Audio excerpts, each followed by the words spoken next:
welcome to Earth Engine tutorial episode 40. In this video, I'm going to show you how to add interactive widgets to the map. To follow this tutorial, you need to download the notebook example from my GitHub repo. So once you get to my GitHub, you can click examples, notebooks, scroll down to see number 40. And then from there, you can click the raw button and right click to save this one to your computer. So I'm going to save this one to my downloads folder. Hit save. Okay, now we have the file downloaded to the computer. Then we can open Jupyter to start doing coding. You can open your terminal and then just type Jupyter notebook and click link. Let's maximize this window and double click the notebook example. And from here, we're going to go through step by step, show you how to add interactive widget to the map. So first, we need to import the libraries. In this example, we're going to use Earth Engine and Gmap, and also IPyLib. So the interactive widget actually comes from the IPyWidget library. So we're going to import IPyWidget as a widget. Then we can create an interactive map. Once we have the map, you will see here we have a lot of things here on the map. We have buttons, we have drop down list, we have layer control. These are also called widgets. They are so interactive because they can user can use this to interact with the map. You can also, for example, turn the layer on and off. These are also called widgets. And so next, I'm going to add some data and then see how we can interact with the map. So first, we're going to add a DM. This is the SRTM global scale. You can zoom in, you can zoom out. And next, I'm also going to add vector data. This is the feature collection, basically the US states boundary. And now we have two layers. And from here, if we want, we can activate the inspector. So once you activate, you can click on the map and to query the data. So for example, elevation, this is a meter. So and also you can get all the attribute from the vector data layer. So for example, click here, Texas, right? And then you can also see the elevation. And once we have the layer, we can do some interactive stuff. For example, I can show the map once again. So the map itself is also on widget. And from here, I'm going to basically query to find out the layer. So if you see from here, we have two layers, the DM and also the vector layer, US states. There's a function called find layer. So once you find the layer based on the layer name, we can get the layer. And then from there, because the layer it's on widget, and we can do to interact with the widget. In this case, we are going to change the opacity from 0. So the range of the opacity range from 0 to 1, and the step is 0.1. So we're going to just execute, and you will see from this one here, this is kind of a slider, and you can change the layer, right? Opacity. So this is the DM layer. The smallest one will be 0, the largest one will be 1, and step by 0.1. So in this case, you can use this one to interact with the layer. Similarly, we can do it for the vector layer, right? We find the layer using the layer name, and then we get the layer, assign it to a variable, and then we can use the interact function to interact with the map. Again, this slide here, right? Pretty nice. And so this is just shows a quick example how to like interact with the map, how to change the layer opacity. But there are a lot more widgets that we can use. So if you want, you can check out the link in here to see a complete list of all the widgets. It has a very long list and it's very powerful. But I'm going to quickly introduce some of the widgets that might be useful. So for example, first is the numeric widget, and the first one is the integer widget, right? If you follow my tutorial, you might notice my other example. I use a lot of this to create lens set time-lapse animations. So this is some of the widgets you can use. It's an integer, right? You will have a value, and then you can have minimum, maximum, step description, right? And so for all the widget, some of the common properties. The first one is called value, so you can assign a value to a widget. You can also have a description. Description is basically something at the beginning, in front of the widget, right? So those pretty much every widget has these two properties, and this depends on the widget type. You might not have minimum and maximum for some of the widgets. And again, user can interact with this one, and if your algorithm based on user input, you can basically request retrieved value of the user input. For example, once you can set an initial value, but the user can changes the value, and after that you can execute this one to retrieve the value, right? So 2006, if I change this one, if you run this one again, you will get the new value. So this is basically it's synchronized with the widget, and you can always use this dot value to get something out of the widget. Pretty much very similar for all the widget. You have this value description, and then you can retrieve the value after the user interact. Similarly, we have a floating point slider, right? Very similar, but this one is, you can also change from negative, for example, -1 to 1, and you can change to step by 0.05. Again, description here, right? And then once you get in here, you can retrieve the value. Also, we have a integer progress bar. Also, for example, text. If you see from here, we have a integer text. You see from here, and then you can use this up and down, right? Again, you can have the value, you have the description, and you can change this one. We also have the float text. For example, this is also by 1. You should be able to also set the steps in here if you want. Next, Boolean widgets. Boolean widget, we can have a toggle button. You can also have checkbox. So what does this one mean in here? Toggle button is basically you can this is when you click, it's true. When you unclick, it's false, right? So you can set from here, right? Right now it's because I unclick this one. So let me click again. If you execute this one, now it's true. You will also see here there's an icon. If you don't want this icon, you can disable it. Also, we can just Control/, to comment out. And if you execute this one again, now you don't have this one. Click me. You can also change the description if you want. For example, hello, right? We see in here, and if you click, now it's true, right? So it will be true. Next one, checkbox. Okay, this one is also very common.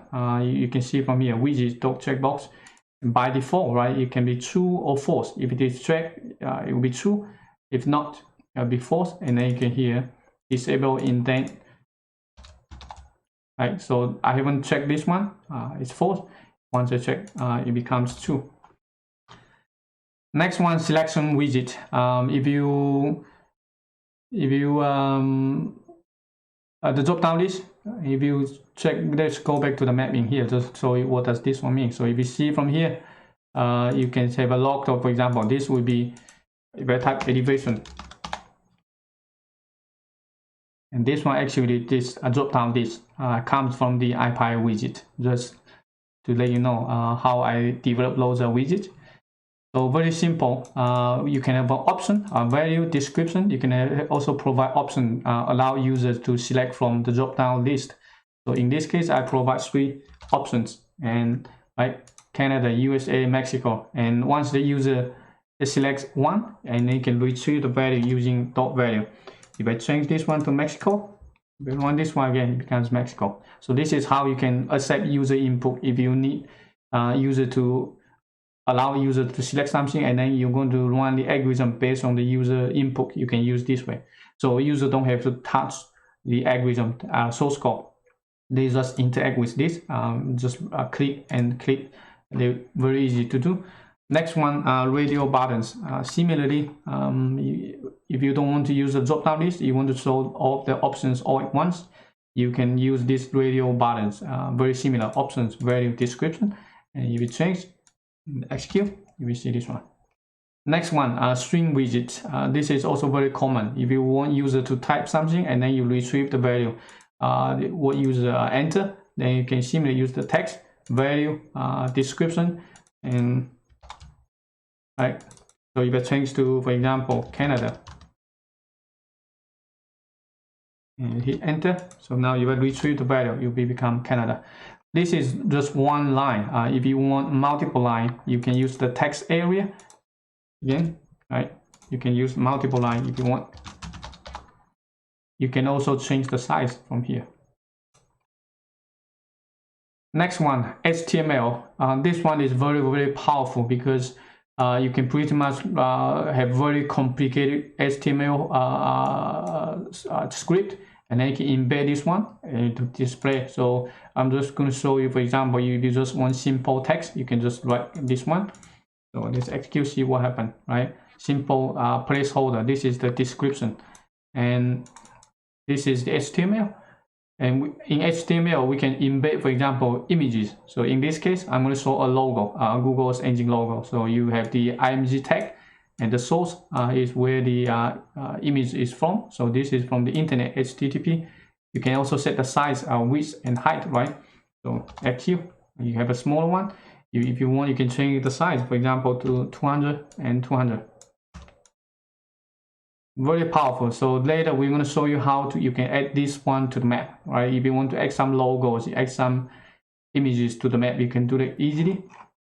Next one, button. So the button is also, let me go back to here and just show you, like, this is a button. So if you click something, you can execute based on what function you provide. So button. And again, you can change the icon. If you don't want the icon, you can comment out, and then you can run again. The icon is gone. You can also change the style. For example, here is info. You can change to, for example, success. You basically change the color. Next one, date picker. So here, take a look. Right, so you can pick a date. You can allow the user. If you use Earth engine, you want to allow user to pick a date, and then you can do some image filter collection. Then you can use this one. Once the user pick, you can use the dot value to retrieve. So this is the datetime type, Python datetime type, and then you can use this one to pass into your algorithm. The next one, color picker. So you might have seen this one in my previous tutorial. You can change this one. You can select any color, and it will become a hex color code. You can retrieve this one again. Retrieve this one using the value, right? If I change to other, then run again, it will update. Last one, output widget. This one I think is the most powerful widget that you can use. Basically, you can use this one to display any widget. You can think about this one just like a container. Within this container, you can display text widget, slider widget, int widget, image, all kind of things you can do. So first, you need to create a widget, so output, and then you can have the layout if you want. So we are going to have a border 1 pixel solid black. And once you execute, because right now the widget is empty, so you don't see anything, but you see a black outline in here. Next, this is usually what you can do. Once you create the output widget, you want to use width, and everything here within, if you print something, it will print out to the widget.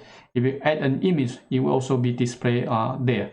And so for this one, we're going to, for example, print out hello world 10 times. So let's just execute. And again, you will see here, right? Index from 0 all the way to 9, it prints out 10 times. Next, let's show a video. So in here, once you have the widget, you can reuse this widget. So if you don't want you want to clear out the text, you can use this function called clear output. And again, we're going to display something within the widget. So in this case, we're going to display a YouTube video. So the YouTube video, this one you can use from the Python display function. So the YouTube video, and this is the unique ID of the video, and then you can just take a look. So now we display again. Also keep in mind, you can use the widget at multiple locations, but they will all be synchronized, so it will be the same. So once we display the video, you will see here the one we used earlier, it's also updated. So now you can click, for example, very useful, powerful that you can do. You can display video, you can also display image, anything you like. Okay, so lastly, you can, again, right, you can display slider video. You can also display any other widget that we introduced earlier. So first, let's clear up, and in this case, we're going to display integer slider. Right, now it becomes an integer slider from 0 all the way to 100. And again, these are all updated, right? If you use the same variable, they will all be synchronized. So if you update anything, everything will be synchronized. So very nice. Lastly, I'm going to show you a complete example how we can combine those widgets together to do something interesting. So first, again, let's create an interactive map and add some data. This is the same data that we used earlier, but I'm going to display one more time in here, right? So once we have the data layers, raster layer and also the vector layer, and if you want, you can activate the inspector here again to click. If you see from this one here, this one actually is the output widget, right? And what I did is basically design this output widget, and when the user click the mouse and retrieve the coordinates, use the coordinates to retrieve elevation values and also the polygon, and then aggregate, get all the information, and then print out on this output widget. Every time when the user click on other location, it will create the output and then display to you. So this is the output widget behind the scene. Okay, so next, let's show how you can add some widget by yourself, right? So this all come from the widget that I already provide to you, but you can add your customized widget to the map if you want. Next, let's do something. So I'm going to similarly create an output widget, and very similar. Let me show you the general procedure that how you can add a widget to the map. So it's a widget, but you cannot directly add the widget to the map, because we're using IPy leaflet. So how you add something to the IPy leaflet actually is called add control. Think about here, we can add, this is the map. We want to add something to the map. You need to use this function called add control. So the control here, what you pass in is a widget control. So this one comes from the IPy leaflet. IPy leaflet has a class called widget control. And within the widget control, you can pass in the IPy widget and also the position, so the location where you want to put this widget. So think about here, a 3-step. First, you need to create a widget. So this widget is an IPy widget. Once you have the widget, you need to pass in this one, basically embed this one as a widget control, and then add the control to the map. So very, very important. Make sure you follow these 3 steps. And again, we have the widget, output widget, and then we pass in this one as a widget control. We select the location. So basically, we want the widget to be displayed at the lower right corner. So this is bottom right. On the left here is bottom left, and upper left, upper right, right? So you have 4 corners you can add. Let's execute, see what happened, right? Because right now it's empty, nothing is coming up here on the map yet.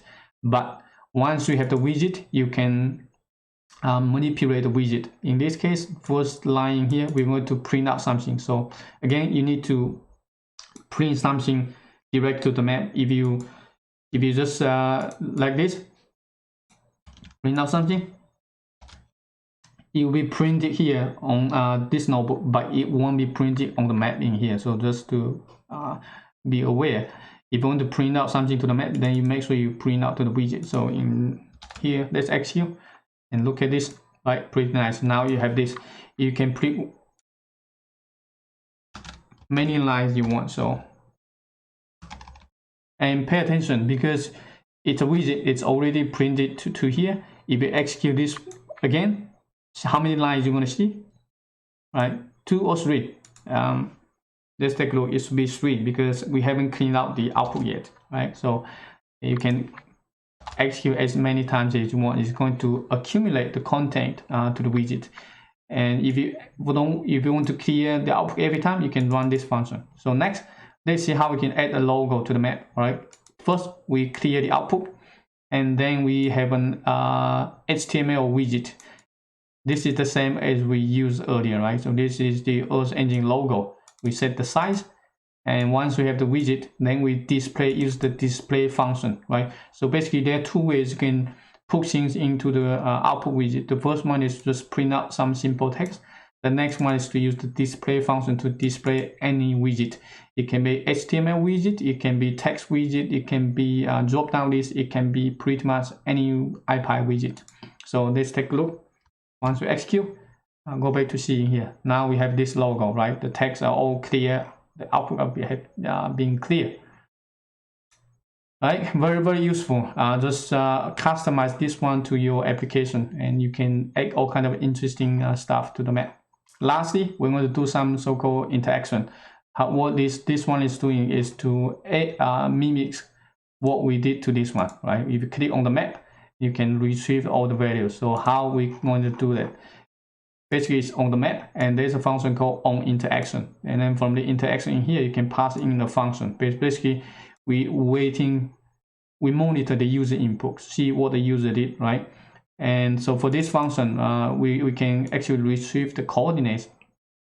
The coordinates basically once the user clicks something, then we can change the cursor to weight, and from there we can get the leg long, right?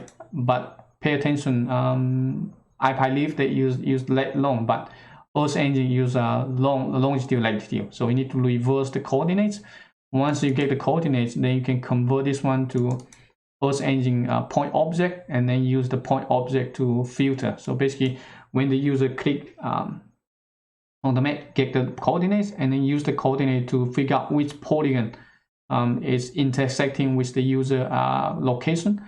And first, we're going to create output, and once we have there, we can figure out the polygon, and then usually we just want the first polygon, then you can get the attribute. So in this case, if we come back to here, we're trying to deal with the polygon layer. If you click, right, so these are all the columns attribute you can get. In this example, we're going to get this one, the name, and also the ST-USPS. So we're going to use these two columns. So how can we do that? Right, once we figure out the polygon, then we can get the name and get the ST-USPS, and then get info basically to unwrap the Earth Engine object. And we're going to keep the layer, so 4 layers, right? So if you see from here, the base map, there's 1 layer. So 1, 2, 3, 4. So we have 4 layers, and what we want to do is to keep those 4 layers, and once the user clicks something, we want to add another layer to the map and change the color. So if you see from here, every time when you click something, you will remove the layer user selected, the polygon, and then use the geometry. And so this is what is going to be showing up on the map. And then excuse me, add the layer to the map. So let's just execute, see what happens, right? Once you execute, then we can come back here to do interaction. So pay attention, the logo is still here, but once we click, it will be gone because we clear the output. So take a look, right? We change the cursor to weight, and then you get the name hyphen ST-USPS, right? Texas. If you change to another one, you become the new one, right? You can click anywhere. If you click outside the polygon area, you see here no feature could be found, right? Very simple and easy. So again, this is just an application demo. You can do a lot of things, just like earlier what we use in here, right? You can use the inspector, you can get all the value if you want. These two essentially is the same mechanism. They're using the same mechanism you can do, right? And so once the query is finished, the cursor is returned to a pointer, right? So if you pay attention one more time, this is the pointer right now. If you click, it comes weight, and once it's done, it returns to. So it's very useful that you can customize all kind of cursor types and basically showing the user that is the algorithm is running. So it's very useful if you want to set the cursor style. Okay, that's all for this tutorial. If you enjoy this video, please consider hitting the like button and subscribe to my channel. Hope to see you in my next video. Take care. Bye bye.